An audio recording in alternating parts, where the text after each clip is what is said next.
Hello, I'm Brian Gibbs here today at the National Institute for Culinary Arts at Mountain State University. Today we're going to be talking with Chef Bailey, who's the director of the program here.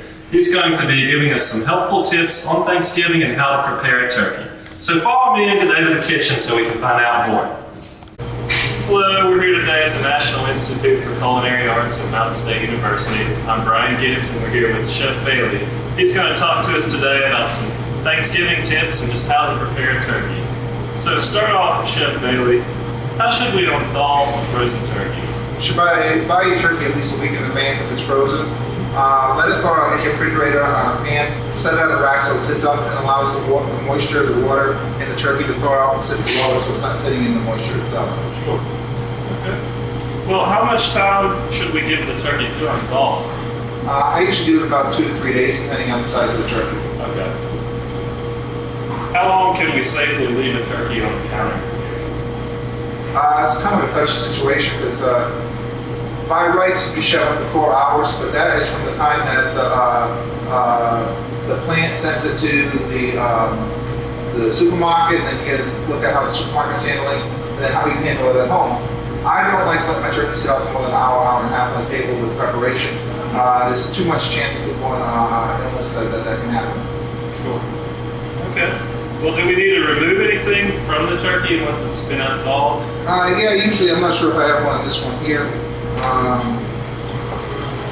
I don't have one in here, but sometimes there's a bag, a neck, like I have a neck in this one here, and sometimes they come with a bag with all the giblets in it. Yeah. I usually save the giblets and chop them up, saute them up, and mix them in with my stuffing. The neck I throw in when I make stock for the turkey gravy, but I don't usually cook them with it in it. It just no need to. What is a giblet? Oh, giblets are the inside. It's your heart, your kidneys, and your livers. Okay. Well, once unthawed, should we just put it in the oven, or is there? You could. What I would do is I'd have a nice oven rack inside a pan that's about 4 inches deep. That way, to collect any moisture. Mm-hmm. I usually put a little bit of water in the bottom so you get kind of a steaming effect, and then I will take and lift the skin up, and underneath the skin, I'll place butter pads, and then I'll season the top with whatever seasoning I like. I like a little salt, pepper, thyme, and a little tiny bit of sage. Rub it in, and then I tin foil it, and I let it cook with the tin foil on for several hours. And then about an hour to a half hour prior to serving, I'll remove that tin foil, and then I'll baste it with butter, and then I'll let it roast and let the skin brown. How long do you usually cook it? It's going to depend on the size of the turkey. Turkey about this size is about. This one here, I think, is about 20 pounds. It's a good sized turkey, and we'll probably cook this one for about 5 hours. Well, what is your preference? To stuff or not to stuff? I don't like stuffing it while it cooks. You run into a chance of foodborne illness happening. Mm-hmm. You never want to stuff your turkey and then put it in the refrigerator for leftovers and leave it in there, because then you have a chance of salmonella or anything like that happening. What I like to do is make my stuffing on the side. If I'm going to present it with the stuffing in it, I'll have a little bowl of stuff on the side and just put some stuffing coming out for presentation. That'll be fine, but don't refrigerate it back with the stuffing in it. I never put it with the stuffing in it either. I'd rather take the juices out of the bottom and add that in to make my stuffing. Well, do you have any other tips for cooking a turkey? Like any crazy ingredients you like to put with it? Or? Well, like what we're doing with this turkey here, we're actually going to be brining this turkey for a couple days, which will add moisture to it. I'm going to be injecting it with melted butter that we season with a little bit of Cajun seasonings and some onions and garlic, a little bit of thyme, and we'll inject the breast. Then I'll pump it up and allow more moisture inside the meat. Meat tends to dry out. People have a misconception that if they baste it with the juices, that it's going to keep the turkey moist, and that will not happen. It actually dehydrates it. It's fat that's going to keep your turkey moist, so we're going to inject it with the fat inside the meat, so when it cooks, it'll keep that meat nice and moist. By brining it, it's also going to be adding more moisture to it, so when it cooks, you'll be losing the moisture from the brine instead of the moisture from the actual turkey meat. Okay. And this one here is actually going to get deep fried.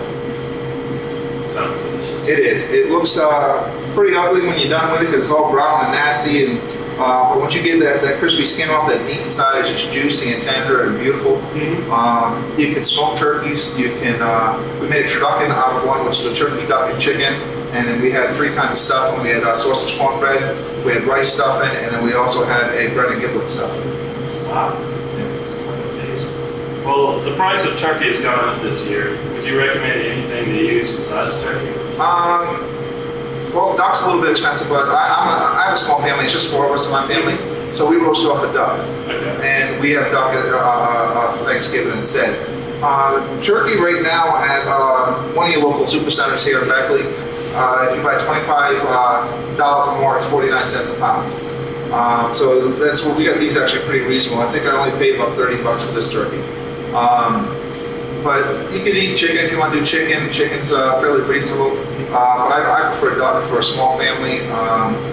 There's goose out there, but goose doesn't yield a lot of meat, but it has a really nice flavor to it. Okay. Well, do you have any steps people can take? I know you mentioned the way you have to be careful to get salmonella. Do you have any other safety tips for preparing the turkey? Make sure it's cold as possible when you start. Always make sure that poultry's cold. Do not cross-contaminate. That means by putting the raw product down and removing and putting cooked product directly on the same board or the same knife. Always wash and sanitize your equipment before going to the next project. Poultry should always be put in the bottom of the refrigerator, so if it drips on the bottom, not over all your products.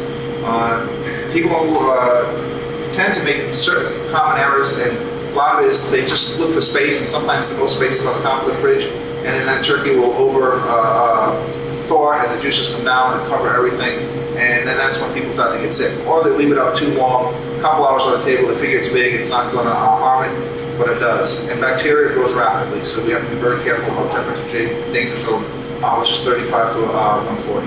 Okay. How long do you usually keep your leftovers? About a week. About a week. Yeah, as long as your fridge is cold, and I usually keep my leftovers near the top of the fridge.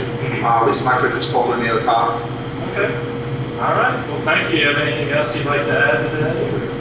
Share with the folks? Just enjoy yourself. Don't be afraid to try something new.